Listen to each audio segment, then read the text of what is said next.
Hi guys, I'm Lakshmi from the Instagram account An Indian Girl's Journey. I'm a physician from India and I have recently matched into an internal medicine program in the United States. Following my video about USMLE and residency in the United States, I got a lot of requests from people wanting to know about the entire process and an overview of what all you need to do to secure a position as a resident in the United States. So I thought I would make a more comprehensive video about the same. So how I'm going to be doing this is that I'm going to be discussing this under multiple headings. These headings are the multiple aspects on your CV that get looked into when you apply for a residency in the United States. For the sake of keeping this brief, I'm not going to get into too much details about each aspect because, as you might know, there's a lot to talk about these things, but I'll just give you a brief idea of what all you would need to have on your CV to apply. First and foremost, what you need to have are the USMLE scores. Most programs prefer if the IMGs that apply to their program are ECFMG certified by the time they apply in September of each year. And in order to be ECFMG certified, you need to have taken Step 1, Step 2 CK, and Step 2 CS exams. Step 1 is a basic science exam, Step 2 CK is a clinical exam which mainly covers the third and fourth year subjects, while first step covers the first and second year subjects. And Step 2 CS is kind of like a practical exam where you examine patients and take history and stuff like that. So if you have cleared all these exams, you would have a much better chance of being called for interviews. But if you have one exam remaining at the time of application and you kind of finish it somehow by the time you match, in very rare cases that can be okay, though it is not advisable. As much as possible, it's good to have all your steps done by the time you apply. The higher your scores in these exams, the better. Step 2 CS is a pass-fail exam, so it doesn't really matter what score or how well you do on it, as long as you pass. And Step 1 is going to be a pass-fail exam in near future. But bottom line is, the better your scores, the higher your chances and the more attractive you seem as an applicant to the program directors of the programs that you're applying to. Something to know about these exams is that they are not easy. I think USMLE exams are one of the toughest medical exams you will ever come across. You need to understand the topics in proper detailed manner to be able to answer the questions, and I would definitely not take it lightly, since you cannot retake the exam if you pass it and get a bad score, and you're stuck with that score for 7 years, and if you fail, that's also creating a negative impact on your CV. So I would advise you to take the exams very seriously when you take the exams and try to do the best you can on them. The next thing that they want to see on your CV is USCE. So the full form of this is US Clinical Experience. So if you're considering USMLE, you're going to see this abbreviation a lot of times, which is why I chose to put it here. So US Clinical Experience is getting actual clinical experience in the United States, which is self-explanatory. So the thing is, the system in other countries and the US is really different. So they want to know that you have shown enough interest and you have actually worked in the US and obtained experience in the US. Now, there are multiple ways in which you can get US clinical experience. As a medical student, you have a lot more options. You can do electives, you can do clerkships, you can do sub-internships. All of these are different ways in which you can be a medical student in a US hospital, and you can take history, you can perform clinical examination, you can present cases, and you can really impress the attending physicians in the US. So once you work with these physicians for a while, if you make a good impression, they can write you a letter, which I'll be talking about later, and that's called letter of recommendation. And for a graduate, there are a lot fewer options, but I mean, it's not the end of the day. I did only observerships and I did pretty well with just the observerships. So how observerships work, as you can tell from the name, you just observe the doctors. You cannot talk to the patient, you cannot examine them, you cannot present cases. but you can talk to the doctors. So after the rounds, after observing things, you can talk to them about medicine, you can talk to them about the case, and you can show your interest in different ways. But obviously observership is not going to be as good as electives or other hands-on things that you can do.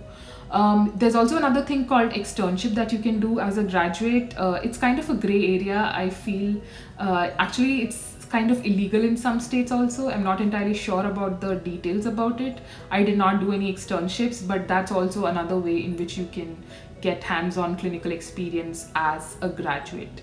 Also, the thing to note about externships is that most of them are in clinics, which is not really, it's not good to have experience in clinics. Obviously, it's better than nothing at the end of the day, but as much as possible, it's really good to have your clinical experience in proper big hospitals in the US.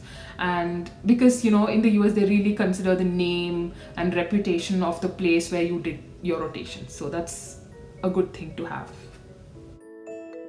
There are multiple benefits of doing rotations in the US. First off, you get a very good idea of the whole medical system in the US, which is very different from other countries. It's a lot more advanced. It's a really different picture. So also it shows that you're really interested and that you're up for the job because you are aware how it works and you're up for it. So that's another thing. And then one of the most important things is that you can get letters of recommendation. So the thing with US is that they don't know about other countries. They don't know how good the medical schools in other countries are, and they don't know how good the doctors in other countries are. So they don't really trust letters written by people outside of the US. So what they care about is seeing letters by doctors in the US, because they know that the US doctors have a certain standard, they have certain expectations. So if a certain US doctor actually says you're very good, they trust that more over someone in a remote corner of the world saying, oh yeah, this kid is good. It could be anybody. They don't even know, there are no guidelines. They don't know the doctor and stuff like that. So it's always helpful to have letters of recommendation. By the time you apply, it's advisable to have at least 3, but best case scenario is to have 4. And you can take 1 or at most 2 letters from your home country or your medical school, but at least some letters should be from the US in the specialty that you're going to apply to. So it's also very important to have good letters. I mean, most of the times you cannot see what is the content of the letter, but you should go with your instinct. If you feel that you have impressed the physician enough during your rotation, only then use their letter. Otherwise, try to find a better letter from other places. Something else to know about letters of recommendation is that it really matters who is writing it and where the person is writing it from. So if there's a person who has just graduated, just finished residency and is just a junior doctor, his letter is not going to have as much of an impact as a letter from the head of the department or a really senior physician. It's just, the experience of that older person counts for a lot more. And also, if a person who's working at a clinic is writing you a letter, that does not have as much value as a letter from a person who's working at a big university hospital, which is a lot more equipped and sees a lot more diverse cases and patients. Something else I want to add here is that you really need to have some letters in the specialty that you're applying to. Suppose you're applying to internal medicine and all of your letters are in pediatrics. That kind of gives a very conflicting view to the person reading your letters, because you're claiming you're passionate about it, but you're not really doing anything in internal medicine. So as much as possible, if possible, you don't have all your letters in the same specialty, but as much as possible, try to have at least 1 or 2 letters in the specialty you're applying to. Another thing is that you can have multiple letters of recommendation. You can have 10 letters and you can submit different letters to different programs and different specialties. So that's also an option. But always have letters focused towards the specialty you're applying to. The next thing that you need to apply to a residency in the United States is a personal statement. So I'll just describe what a personal statement is. It's kind of like an essay where you talk about why you want a certain specialty and about your passions, what drives you and stuff like that. And basically it's like a letter convincing the person reading it to call you for an interview.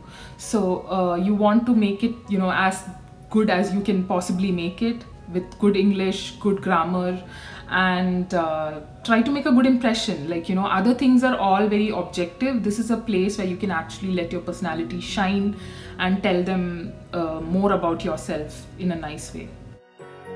The next thing that I want to talk about is research. Research is definitely something that's very good to have on your CV. The medicine that's practiced in the US is very evidence based. They like to see facts, they like to see percentages, they like to see numbers as to why they should do something in practice. So, research of any kind, whether it be a publication or even something as small as case reports or small review articles and stuff like that, can have a very strong impact on your CV. While research is not absolutely necessary, but it helps a lot. There are some programs that definitely want research, and there are some programs who will call you for an interview even if you don't have research. But I feel that research is something that's very variable with specialties. There are some specialties that are heavily focused on research, so they want to see you have research experience, while there are some specialties that don't care too much about it. So there are multiple ways of doing research. You can do this in medical school while you're a medical student in your home country. Obviously, US research counts for higher value, but still, research anywhere is still research. So you can do that. You can try to publish at international conferences, present at international conferences and present at multiple places. And you can also try to get publications in good journals and stuff like that. And again, this is something I want to repeat because it's very important to understand. Anything has more value when done in the US, when you apply to the US. So research done in the US is going to have a lot more value. If it's possible and your specialty is such that it requires research, it would really help to do 1 year of committed research at a hospital in the US. You would need visa sponsorship and stuff like that, but it's good to know that that's how it works. Another thing is that as much as possible, it's really good to have research in the specialty that you're applying to, because that again reinforces the fact that you are interested in that specialty and that you're not applying to it for the heck of it. So if you know what you want right away in medical school, just start doing research in that field and that will take you a long way. The next thing that can make a great addition to your CV is volunteering experiences. It's very useful if the volunteering experience is affiliated with an institution or organization that has an international reputation. So if the organization is something like Red Cross that they've heard of, that can have a huge impact on your CV. And I think in India there's an organization called Make a Difference and stuff like that. So just try to volunteer when you get opportunities and just be involved. It doesn't even have to be within medicine, it can be in other things. Just keep busy, keep doing things and show that you're capable of a lot of things. Something that's great about the whole process of residency in the United States is that they do not just look at you as a score, they look at you as a whole person. So if you have extracurriculars and hobbies that are interesting and fun, and you like to do things outside of medicine and you can show that you do it, that can have a very good impact. In fact, hobbies and extracurriculars make for great conversation topics when you go for interviews. So that's also something that you can work on. It's always good to try and stay unique and sincere. So don't make up hobbies that are not true. But if you have something that you're passionate about, it would be really good to pursue them and keep doing things in that field.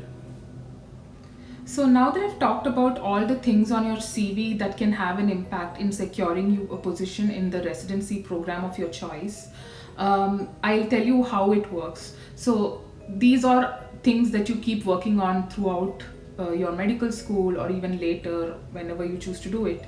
And in the September of the year that you're ready to apply, you would apply to the number of programs that you want to apply to, and all of those programs would receive all this information that about you that you've put up, including your letters of recommendation, your personal statement, all of your CV, all of your scores. You apply with all of that, and from October, even in September, you start getting interviews. I think I got like 3 or 4 interviews in September, and then throughout the season I got 17 interviews. So you keep getting interviews, you attend the interviews, you meet all these people, you meet the program directors, and you try to make a good impression. They ask you some questions, and you answer the questions to the best of your abilities, and at the end of it, you rank the programs. So the interview season goes on from October till Jan end. You know, most interviews wrap up by the end of December, but some programs still conduct interviews in Jan. So at the end of Jan, everybody would be done with interviews, and in February you rank the programs. So how ranking works is that you make a list of all the programs that you've interviewed at, and you put the list in the order that you liked it. So suppose you liked a program a lot and you considered the visa, you know, all of those things, whether they sponsor the visa that you're looking for and stuff like that, you put that on the top. And if there was a program that you didn't really like, you put that at the bottom. So you create this list and you submit it, and the programs that you interviewed at also create a similar list with the candidates that they interviewed. So if they liked a certain candidate more, they're going to put the candidate on the top, and if they didn't like someone at all, they will not rank the candidate. So that's how it works. And so both the sites, the programs and the applicants, create their own rank list, and a computerized algorithm kind of matches people to their respective programs. The algorithm kind of makes sure that they give the preference to the candidates rather than the programs. So you will get the best program that you could possibly get based on your interview performance. And then you get to know where you matched in the March of that the next year. Like you apply in the September of a certain year, and the March of next year you get to know where you matched, and that's like a big day because you worked so hard for this, and it's a culmination of all that hard work, and that particular day you get to know where you're going. And after that, then there's the whole procedure of getting visa and getting settled in the program in terms of paperwork and stuff like that. And then on July 1st you start your residency.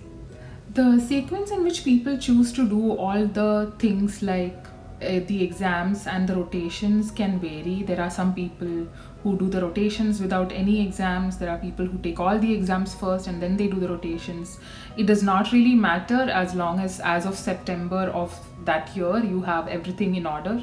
So, but I will give an ideal scenario for a person who is in medical school in second year and already knows that they want to pursue USMLE. So if you're in second year and you're absolutely certain that this is what you want to do, you can start preparing for step 1 in second year. You can even start in first year, doesn't matter. I mean, it's great if you start sooner as well. And you start preparing for step 1. You take step 1 in third year, which is when you have a little bit of a breather because third year is not very hectic. I think the things that I'm saying kind of pertains to India, so because that's what I have experience with. So yeah, so you can take your step 1 in the first half of third year, and then you pass step 1, hopefully you do great on it, and then you go to final year, you finish final year, you do your final year exams, and then in internship you start preparing for step 2 CK, and you take that in the first half of the internship. And then after during your internship, halfway through, you kind of take a pause before you finish it, and you go to the US for rotations, for which you would have to apply for at least 6 months in advance. So this way you get hands-on clinical experience. You do around maybe 3 months or something like that, and then you come back to your home country and you finish your internship and then graduate. So obviously when you go to the US for your rotations, you can also take step 2 CS, so it becomes like a nice continuous process. And by the time you graduate, you're done with all the steps, you're done with your rotations, so you have letters of recommendation, everything is in order, and the next September you can actually apply. So suppose I'm not sure how people finish their internship. So if the internship suppose finishes in April or August, you can apply in the September and go for the interviews, and match the next year. So that's a really good timeline. But having said this, not everyone has that opportunity to decide at the right time. I myself decided very late. I decided at the end of my internship. So I graduated and then I started pursuing this process. So, I mean, everybody's journey is different. So, I was just giving an ideal scenario. There are people who graduate and then it's been 10 years since their graduation and they decide to pursue this. So, there are multiple ways of getting to the same destination, but I was just giving the ideal scenario to medical students who are in medical school right now. So that was a brief overview about the entire process of securing a residency position in the United States. I know it's very complicated and everything, but I think the key is to focus on the next thing that you have ahead. If you look at the entire picture, it can get very overwhelming because there's rotations, there's research, there's exams, so many things to do. But I would say when you're doing research, just focus on the research. And when you're studying for step one, just look at step one, don't look at anything else. So that way, you can conquer one step at a time and move closer towards your goal. And once you achieve it, it can be so exhilarating, guys. I cannot begin to explain how great it is to, get on the other side of the journey and be able to talk about it. So I don't know if in the process of being brief, I was a little confusing and if it was too much information to provide, but this is the best way that I could do it. But if you guys have any questions about anything that I talked about today, you can put them in the comments and I will try to answer them to the best of my abilities. So that's all for today, you guys. I hope you liked this video and that it helped you in some way. If you have any recommendations for future videos, please leave them in the comment section. I would love to hear more from you all. If you like this video, please give it a thumbs up and subscribe to my YouTube channel. You can also follow me on Instagram at An Indian Girl's Journey. Thank you for watching and have a nice day.